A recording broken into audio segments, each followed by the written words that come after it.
Ganta Igarashi is a 14-year-old boy living in a futuristic Japan.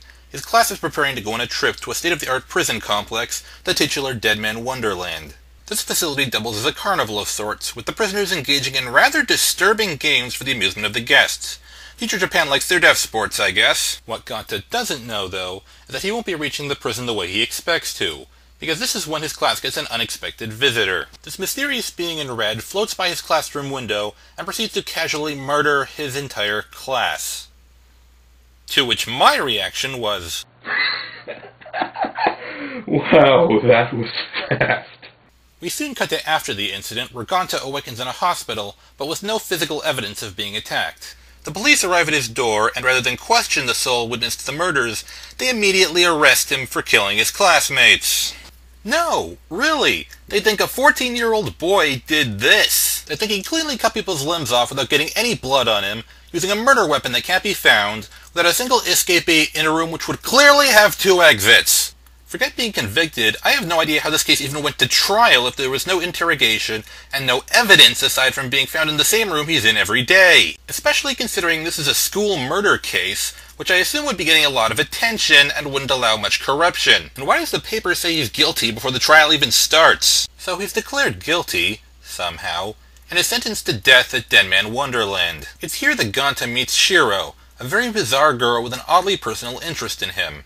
It's thanks to her that he eventually learns how to survive in this dangerous place, and starts coming to terms with why he was imprisoned in the first place. Now, if my constant joking and annoyed rant didn't make it clear, the plot here is not meant to be looked at closely. It feels like the story keeps telling me I should look past the nonsensical moments and just enjoy the action, but these moments stack up so quickly and so early on that they start to take away from the overall mood. I could go on about the more questionable moments, such as nobody asking where their relatives go after they appear to die in a carnival game, or why they put dead men in bloody disfiguring fights to the death if they want their intact organs. But I think I made my point with the first rant, and that's that you can only ignore common sense for so long before it starts driving people away. Now, with all that being said, you may be left wondering why you're supposed to care about a series that works like this. Well, I make a big deal about the logic behind the story, mainly because it's really noticeable.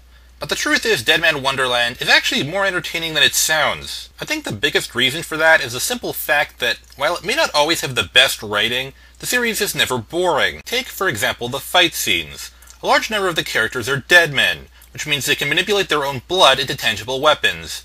And yes, that's just as cringeworthy as it sounds, though luckily they never go so far as to make depression jokes about it. The abilities start out as simple things like bullets and wrist blades, but soon evolve into manipulating your hair like a whip, or whatever the hell this is. All of these techniques are fairly unique, make for very flashy action, and most of them are also very, very gory. If you want to read this series, you're going to have to get used to people bleeding out on screen, and that's only where it begins. Luckily, it never quite reaches the point where it's so intense that it breaks suspension of disbelief. At least, when it comes to the gore. Now, the other big reason the story never feels boring is the quick pacing. Events move rather quickly from one scene to the next, rarely stopping long enough for the reader to get impatient. The few times events last longer than that are usually during the larger fight scenes, or when there's so much happening at once that moving too fast wouldn't do it justice. In fact, once the story actually gets going, the nonsensical plot quickly stops getting in the way, if only because there's so much happening that it's harder to poke holes in it. Sadly, there's one last thing that hurts the plot, and that's the fact that it's so obsessively dark. No, not simply that it's dark. You don't need me to tell you that a series called Deadman Wonderland isn't going to be sunshine and lollipops. I mean obsessively dark, as in dark to the point where it does break suspension of disbelief. There are times in this story where everything gets dark so ridiculously fast that you stop going, "Oh, that poor boy," and start going, "Okay, we get it, it's sad, can we move on?" It's not a good sign when your impatience is stronger than your other emotions. Overall, Deadman Wonderland is a story that's very entertaining, if not all that smart. It doesn't rely as heavily on its plot for entertainment as it does for the action and characters. And in this case, I think that's actually for the best. The action likes to ignore things like physics in order to be as smooth as possible, so there's a lot to enjoy if that's your thing. Now, while it doesn't have the strongest story, it still manages to be stylish and intriguing all the way to the end, so long as you can look past the dumber moments. Lastly, this series can come off like a much darker version of a shonen action series, and I'm sure there are people looking for that.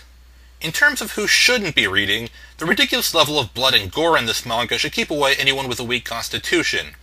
And I wouldn't even start with this series if you're looking for something completely serious, because you likely want to throw the book at a wall if you try to read too much into it. The series is currently running in the monthly Japanese magazine Shonen Ace.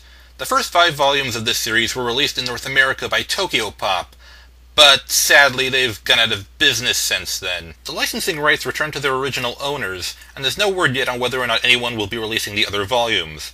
Until then, the series is also available legally through online publisher J-Manga. An anime was released in spring 2011, which is a mostly faithful adaptation of the first 21 chapters of the manga. And as I'm sure some of you have noticed, the creators of this series, Kazuma Kondo and Jinsei Kataoka, were also the duo behind the manga version of Eureka 7. I went in expecting to hate this series, so I was surprised to enjoy it as much as I did. It's got some big hurdles to get past, and it doesn't leave the best first impression, but it's still strangely satisfying. And this is coming from someone who doesn't usually like horror series. Still don't know how they framed them, though. When I can feel my